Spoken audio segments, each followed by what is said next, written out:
Good morning. TYBA प्रगत समग्र लक्ष अर्थशास्त्र यामध्ये आपण युरो चलन संदर्भात चर्चा करत आहोत. आज आपण युरो चलन आणि भारत या संदर्भात चर्चा करत आहोत. आपल्याला माहीत आहे की जागतिक स्तरावर घडून येत असलेल्या वाढत्या आर्थिक एकत्रीकरणाच्या प्रयत्नामुळे क्षेत्रीय अथवा विभागीय आर्थिक सहकार्य वाढण्यास प्रोत्साहन मिळालेलं आहे. याचाच परिणाम म्हणून यामध्ये मँचेस्टर करार हे एक आणखी नाव जोडले गेले. युरोपियन आर्थिक समुदायातील 12 देशांनी 9 व 10 डिसेंबर 1991 मध्ये मँचेस्टर करार युरो मुद्रेच्या जन्मास कारणीभूत ठरलेला आपल्याला पाहायला मिळतो आणि तोच 1 नोव्हेंबर 1993 पासून लागू झालेल्या या मँचेस्टर कराराने राजकीय व आर्थिक एकीकरणासाठी युरोपियन संघाला जन्म दिल्याचं आपल्याला पाहायला मिळतं. मँचेस्टर करार आणि युरोपिय संघाची स्थापना यामुळे आज जागतिक स्तरावर युरोपची सामूहिक मुद्रा अस्तित्वात आल्याचे आपल्याला पाहायला मिळते किंवा अस्तित्वात आले आहे. आता युरो चलन बाजार. युरोपिय संघाच्या 12 देशात एकत्रीकृत मुद्रा युरोचा प्रारंभ 1 जानेवारी 2002 पासून झालेला आहे आणि या 12 देशामध्ये जे देश समावेश आहेत यामध्ये Austria, Belgium, Finland, France, Germany, Greece, Ireland, Italy, Luxembourg, Netherlands, Portugal व स्पेन या देशांचा यामध्ये समावेश आहे. आणि या 12 देशामध्येच युरोचे चलन आपल्याला पाहायला मिळतं. अशा या 12 देशाची 33 कोटी लोकसंख्या आपल्याला पाहायला मिळते. या 33 कोटी लोकसंख्येला किंवा या युरोपियन 12 देशांना आपण युरोझोन असे म्हणून किंवा युरोझोन या नावाने ओळखतो. युरोपियन संघातील उरलेले 3 देश यामध्ये ब्रिटन, डेन्मार्क व स्वीडन हे सध्या युरोझोनमध्ये समाविष्ट नाहीत. ते पुढे यात समाविष्ट होण्याची शक्यता आहे. म्हणजेच एकूण 15 देशांचा यामध्ये समावेश होईल, ब्रिटन, डेन्मार्क आणि स्वीडन. त्यानंतर युरोच्या या प्रचलनाबरोबरच युरोझोन राष्ट्रातील स्वतःच्या मुद्रा काही काळापर्यंत त्यावेळेला या 12 देशांच्या मुद्रा काही काळापर्यंत चलनात राहणार होत्या.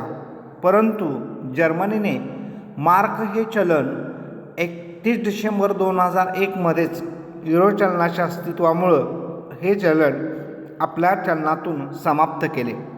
नेदरलँडचे ग्लिडर हे चलन 28 फेब्रुवारी 2002 पर्यंत होतं.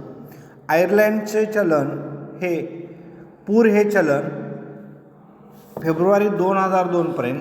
फ्रान्सचे फ्रँक हे चलन 17 फेब्रुवारी 2002 पर्यंत प्रचलनात राहून 1 मार्च 2002 पासून संपूर्ण 12 देशामध्ये 1 मार्च 2002 पासून संपूर्ण 12 देशामध्ये युरो हे एकच चलन प्रचलनात असल्याचं आपल्याला पाहायला मिळतं. बंद झालेल्या युरोपियन मुद्रांना 1 जानेवारी 2012 पर्यंत युरोपमध्ये बदलण्याविषयी संधी देण्यात आलेली आहे. म्हणजे त्या देशाला आपलं चलन बदलण्याची संधी 1 जानेवारी 2012 पर्यंत देण्यात आलेली. युरोच्या चलनाच्या नोटा 5, 10, 20, 50, 100, 200 व 500 युरोच्या मूल्यात छापल्या गेलेल्या आहेत.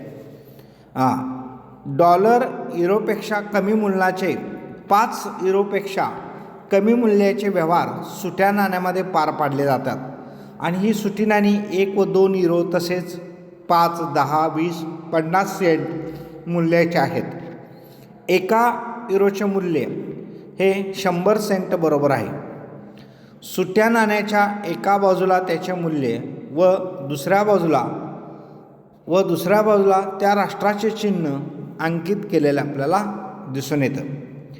युरोपियन संघातील ब्रिटन, स्वीडन व डेन्मार्क, युरोपियन संघातील ब्रिटन, स्वीडन व डेन्मार्क या 3 देशांनी युरो ही मुद्रा स्वीकारण्यास मान्यता दिलेली नव्हती. जिथपर्यंत ब्रिटनचा प्रश्न आहे त्यांनी राजकीय कारणामुळे ही मुद्रा स्वीकारण्यास नकार त्या काळात दिला.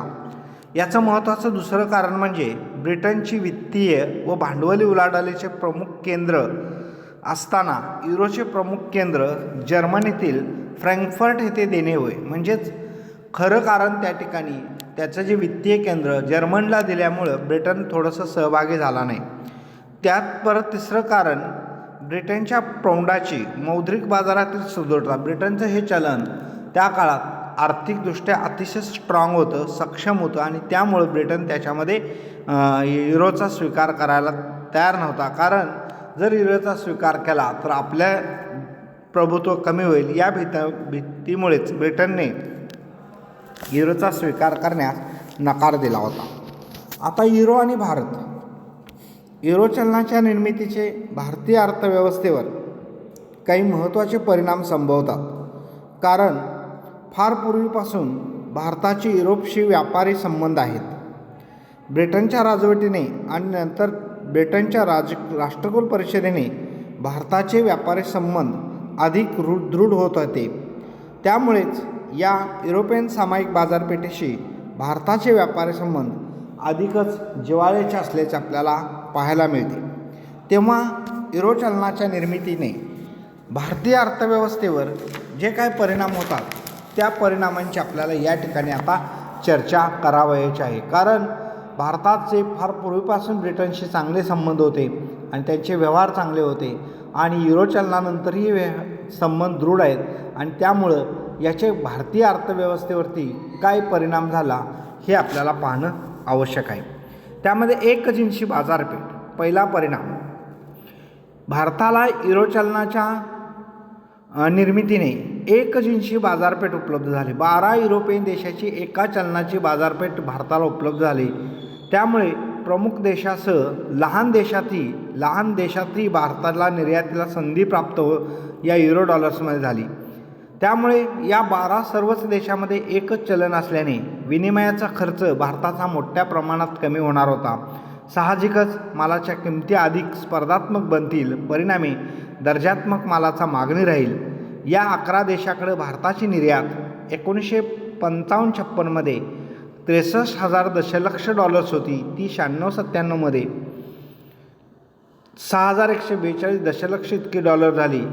याच काळात आयात 7,816 दशलक्ष डॉलरहून 7,974 दशलक्ष डॉलर झाली. म्हणजेच याचा भारताला एक चांगला फायदा झाला की एकाच चलनामध्ये या 12 युरोपियन देशामध्ये किंवा या युरो संघाशी भारताचा व्यवहार हा अतिशय चांगल्या पद्धतीने होत राहिला आहे. दुसरा आहे बँकिंग क्षेत्राची कार्यक्षमता वाढेल. युरोमुळे भारतीय बँकांचे व्यवहार अधिक कार्यक्षम राहतील. युरोपातील महत्त्वाच्या आणि विविध देशांची भारतीय बँकेत खाती आहेत. त्यावर विविध चलनात देवघेवीचे व्यवहार करावे लागतात. पण युरो चलनाच्या निर्मितीने फक्त एकाच खात्याची आवश्यकता भासेल आणि त्यामुळं बँकिंग क्षेत्राची कार्यक्षमता वाढेल. एकाच खात्याची आवश्यकता असल्यामुळं सर्वच आर्थिक व्यवहार अगदी सोयीस्करपणे करता येतील. तसेच भारतीय बँकांना युरोपमधील प्रत्येक देशात खाते उघडण्याची आवश्यकता राहणार नाही. विविध चलनातील खाती एकत्रित केल्याने हे एकत्रित खाते आपल्याला भारदस्त होईल आणि बँकांची सौदाशक्ती वाढेल. तसेच भारतीय कंपन्यांना युरोपातील विविध बँकांच्याकडून पतपुरवठा होईल. त्याचप्रमाणे trans European automated real times gross settlement express transfer सिस्टीमने सर्व युरोपीय देशातील व्यवहार अगदी व्यवस्थित पार पडले जातात. त्यामुळं भारताची फार मोठ्या प्रमाणात बचत होणार होती. हा एक फायदा होईल की बँकिंग क्षेत्राची कार्यक्षमता वाढेल. तिसरा फायदा गंगाजळीचा. परकीय चलनाच्या गंगाजळीचे युरोपियन चलनात किती प्रमाण असावे हे भारतीय रिझर्व्ह बँकेला त्यावेळी ठरवावे लागेल आणि हे प्रमाण प्रामुख्याने पुढील 3 गोष्टींच्यावरती अवलंबून असते. एक, जर युरो हा डॉलरच्या तुलनेत वधणार असेल तर रिझर्व्ह बँकेच्या गंगाजळीत युरोचे प्रमाण डॉलरपेक्षा जास्त ठेवलं जाईल, कारण डॉलर आणि युरो याची तुलना केली जाईल. 2, भारतीय निर्यातदारांनी युरोपमधील निर्यात वाढवली तर त्या प्रमाणात रिझर्व्ह बँकेकडे युरोचा पुरवठा वाढवावा लागेल, कारण निर्यातीच्या प्रमाणात रिझर्व्ह बँक त्या देशाच्या चलनाचा साठा ही गंगाजळीमध्ये करू शकते. म्हणजे निर्यात वाढ त्यामुळे सुद्धा गंगाजळीत भर पडू शकते. हा एक महत्त्वाचा घटक. चीन आणि इजिप्त येथील मध्यवर्ती बँकांनी युरोसाठी जी काही घोषणा केली त्याची भारतीय रिझर्व्ह बँकेलाही सुद्धा युरोचा साठा वाढवू शकते, त्याचाही फायदा हा होणार होता. अशा पद्धतीने 3 कारणांनुसारच गंगाजळीमध्ये किती युरो चलन ठेवले जाईल याचा निर्णय RBI घेऊ शकते. पुढे सॉफ्टवेअर उद्योगाला स्पर्धा. युरो चलन भारतीय सॉफ्टवेअर उद्योगाला नवी संधी प्राप्त करून देऊ शकतं. तसेच युरो परिवर्तनासाठी सॉफ्टवेअर पॅकेज निर्माण करणं या उद्योगाच्या दृष्टीने फार महत्त्वाचे ठरेल. अर्थात काही तज्ज्ञांच्या मते दक्षिण पूर्व आशियाई देशामधून भारतीय निर्यातदारांना विविध स्पर्धेला तोंड द्यावे लागणार आहे. त्यासाठी भारतीय उद्योगांना सुस्त राहता येणार नाही. भारतीय उद्योगात युरो बाजारपेठेच्या गरजेनुसार आवश्यक ते बदल घडवून आणावे लागतील. तो एक फायदा होईल. सॉफ्टवेअर उद्योगाला स्पर्धा त्या ठिकाणी नवी संधी भारतीय अर्थव्यवस्थेला या युरोमुळे हा एक अनुकूल परिणाम आपल्याला पाहता येईल. त्यानंतर बदलती व्यूहरचना. युरो चलनीय देशात किमती समान, पारदर्शी व स्पर्धात्मक असतात. त्यानुसार भारतीय निर्यातदारांना वागावे लागेल. यासाठी भारताला दुहेरी धोरणाचा अवलंब करावा लागेल. याचाच अर्थ काही किमती भारतीय चलनात द्यावे लागतील तर काही युरो चलनात देणं आवश्यक बनेल. भारतीय उत्पादकांना पॅकिंग, लेबल, दर्जा, किमती यामध्ये बदल करावे लागतील. म्हणजेच स्पर्धात्मक किंमत पातळीच्या धोरणाची व्यूहरचना त्यांना त्यामुळं स्वीकारावी लागेल. म्हणजेच किमती बदलण्याचे धोरण हे निश्चित करावे लागेल आणि त्याचा फायदा होईल. इतर परिणाम. युरो चलनाचे भारतातल्या विविध क्षेत्रात नव्या संधी प्राप्त होतील. युरो चलनामुळे कालांतराने भारत विनिमय क्षेत्रात स्ट्रॉंग बनण्याची शक्यता आहे. भारताला या देशाकडून होणाऱ्या आयात महाग होतील. कमी व्याजदराने स्वस्त व मुबलक भांडवलाचा पुरवठा होईल.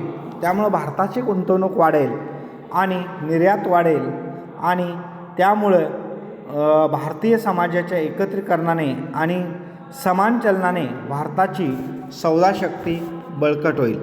अशा पद्धतीने भारताच्या सारांश रूपात असं म्हणता येईल की युरो चलनाची निर्मिती हे भारताच्या दृष्टीने एक आव्हान आणि सुवर्ण संधी ठरणार आहे. अशा पद्धतीनं युरो आणि भारत याचे काही फायदे भारतीय अर्थव्यवस्थेला होणार आहेत.